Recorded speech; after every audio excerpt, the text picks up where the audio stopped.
مخدوم خواجہ عبد القدوس کتب گنگوہی سال کا، سونا رنگ چولا قادری کر کر میرے مال کا، شیخ جلال الدین تھا نصیری جی مجبور تیرا بال کا، شیخ نظام الدین بلخی سینے لگا حسرت مٹا، مشکل میری آسان کر اے صاحب مشکل کشا۔ سلسلہ قادریہ کلندریہ فخر طرطوسیہ۔ اعوذ باللہ من الشیطان الرجیم، بسم اللہ الرحمن الرحیم۔ دوستو بات کرتے ہیں حضرت خواجہ قطب عالم مخدوم عبد القدوس کتب گنگوہی پر۔ آپ سلسلہ قادریہ کلندریہ چشتیہ صابریہ کے عظیم روحانی پیشوا ہیں۔ آپ کی ولادت 852 ہجری مطابق 1450 عیسوی ردولی انڈیا میں ہوئی۔ والد محترم کا نام شیخ محمد اسماعیل تھا۔ آپ کا شجرہ نسب حضرت امام اعظم ابو حنیفہ سے ملتا ہے۔ کچھ اس طرح ہے: شیخ عبد القدوس بن اسماعیل بن قاضی صفی الدین بن نصیر الدین، خواجہ نظم الدین بن خواجہ آدم بن خواجہ ظہیر الدین بن خواجہ احمد بن خواجہ عبد الواسع بن خواجہ عبد القادر بن عبد الغنی بن عثمان بن اسحاق بن عمر بن فضل اللہ بن نصیر الدین بن سعد الدین بن نجم الدین بن داؤد بن جعفر بن حامد بن خیر الدین بن امام طاہر بن امام ابراہیم بن امام احمد بن امام اعظم ابو حنیفہ۔ بیعت و خلافت کے معاملات میں مخدوم عبد القدوس بظاہر شیخ محمد بن شیخ مخدوم عارف بن شیخ احمد عبدالحق کے مرید و خلیفہ تھے، لیکن شیخ احمد عبدالحق ردولوی سے انہیں بے انتہا عقیدت تھی۔ سلاسل اربع، آپ کو چاروں سلاسل طریقت میں اجازت حاصل تھی۔ سلسلہ چشتیہ صابریہ میں بظاہر انہیں شیخ محمد عارف سے اجازت حاصل تھی۔ چشتیہ نظامیہ قادریہ کلندریہ میں مخدوم عبد القدوس کتب گنگوہی کو شیخ درویش محمد دہلوی بن قاسم اودھی سے خلافت حاصل ہوئی، جو خلیفہ سید بوڈن بڑائچی سے فیض یافتہ تھے۔ آپ کی شادی حضرت شیخ عارف کی صاحبزادی، جو کہ آپ کے مرشد کی بہن بھی تھی، ان سے ہوئی تھی۔ یہ خاتون بڑی عابدہ اور زاہدہ تھیں۔ والد اور دادا دونوں کی نسبت و تعلق کے تمام اثرات موصوفہ میں موجود تھے۔ آپ کے صاحبزادگان کی تعداد 7 تھی۔ حضرت خواجہ عبد القدوس کتب گنگوہی رحمۃ اللہ تعالیٰ کو سماع سے غیر معمولی رغبت تھی۔ اپنی اس رغبت کے باوجود انہوں نے کبھی بھی سماع کے مسئلے کو شرعی نقطہ نظر سے جواز کا رنگ نہیں دیا، بلکہ جب کبھی یہ مسئلہ شرعی نقطہ نظر سے ان کے سامنے رکھا گیا تو ہمیشہ شریعت کے حکم کو ترجیح دی اور اپنے عمل سماع کو ایک مجبور اور معذور کا عمل بتا دیا۔ سلسلہ چشتیہ کے اکابرین سماع کو روحانی غذا قرار دیتے ہیں، لیکن اس کے لیے مقررہ آداب کی پابندی بھی لازم قرار دیتے ہیں۔ آپ کے خلفاء کی تعداد بہت زیادہ تھی۔ مشہور و معروف خلفاء میں شیخ جلال الدین تھا نصیری، شیخ سید نادر مست بابا، شیخ بھورو، شیخ عمر، شیخ عبد الغفور اعظم پوری، شیخ رکن الدین، شیخ عبد الکبیر مشہور ببالا پیر۔ یہ ہر دو حضرات حضرت کے نسبی اور روحانی دونوں طرح کے فرزند ہیں۔ ادائیگی نماز کے دوران خدام ان کو مطلع فرماتے، نماز کے فوراً بعد آپ پھر اپنی طبیعت مستغرق میں واپس چلے جاتے۔ آخری ایام میں کئی روز بیماری کی حالت میں بخار میں مبتلا رہے، بالآخر 995 ہجری بمطابق 530 عیسوی کو وفات پائی اور گنگوا شریف میں مدفون ہوئے۔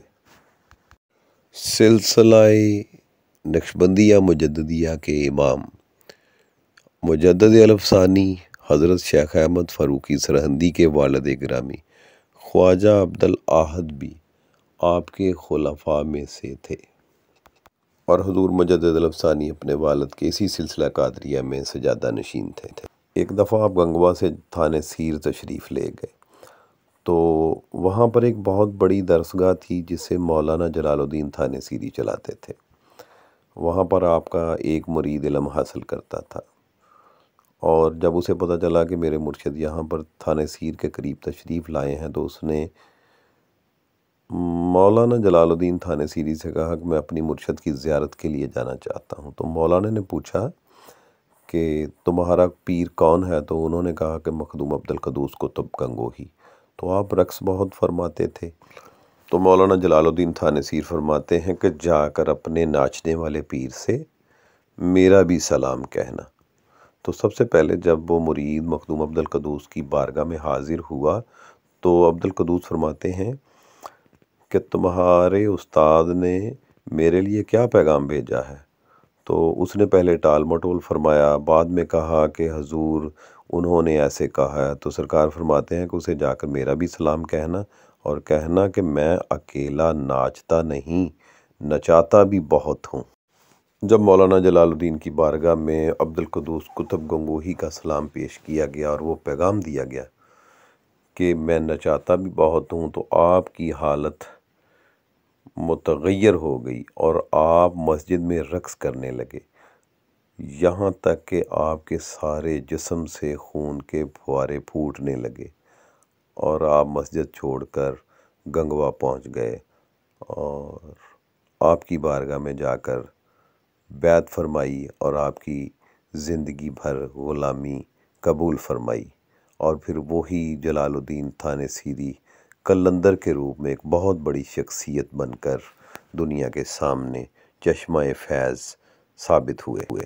آپ کی ذات بابرکت سے اس دنیا میں ہزاروں کرامات سرزد ہوئیں۔ دوران وصال آپ نے اپنے مریدوں کو اکٹھا فرمایا اور حکم صادر فرمایا کہ میں تمہیں چھوڑ کر کہیں نہیں جا رہا، میں ہمیشہ تمہارے ساتھ ہی رہوں گا، تم کبھی بھی مجھے یہ نہ سمجھنا کہ میں تمہیں چھوڑ کر چلا گیا۔ آپ کی چارپائی اٹھائی گئی، آپ کے حکم سے وہ کلام پڑھا گیا جو آپ نے بتایا تھا، فقیر عبد القدوس کتب گنگوہی، خودی آزاد خودی گرفتار، خودی فنا خودی بقا۔ جب آپ کے حکم سے جائے مدفن پر چارپائی رکھ کر باہر سے دروازہ بند کیا گیا تو مرید غمگین ہو گئے اور غشی کی حالت میں رونا چلانا شروع ہو گئے۔ تو اللہ کے حکم سے وہ دوبارہ جناب عبد القدوس کتب گنگوہی اٹھے اور باہر آئے اور کہا کہ میں نے جب کہا تھا کہ رونا نہیں تو تم کیوں رو رہے ہو؟ دیکھو میں پھر تمہارے ہی بیچ کھڑا ہوں۔ لہٰذا چارپائی پھر بچھائی گئی اور فرمایا کہ اسی طرح دوبارہ لے جا کر اندر مجھے رکھ دو جہاں پر آپ مرجع الخلائق ہیں۔ اور یہ منظر اس وقت لاکھوں لوگوں نے دیکھا کہ آپ اپنی زندگی میں فنا اور بقا دکھا کر بظاہری طور پر اس دنیا سے رخصت ہوئے، اور آپ ہی وہ قلندر شہنشاہ ہستی ہیں جن کی وجہ سے آج ہزاروں لوگ سلسلہ صابریہ کے فیض سے مستفیض ہوئے، کیونکہ 217 سال تک کوئی بھی خواجہ علاء الدین علی احمد صابر کلیری کی تدفین نہ کر سکا۔ جب گنگوا شریف میں آپ کو حکم ہوا تو آپ نے کلیر شریف میں جا کر خواجہ علاء الدین کی تدفین فرمائی اور وہاں سے سلسلہ صابریہ کی بیعت کا آغاز فرمایا۔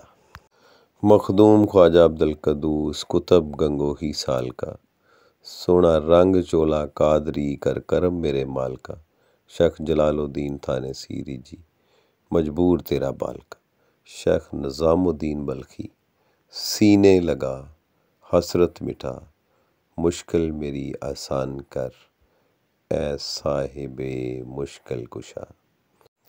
امداد کن در دین و دنیا شاد کن، ہر رنج و غم آزاد کن، یا شیخ عبد القادر جیلانی شین للہ امداد فی سبیل اللہ۔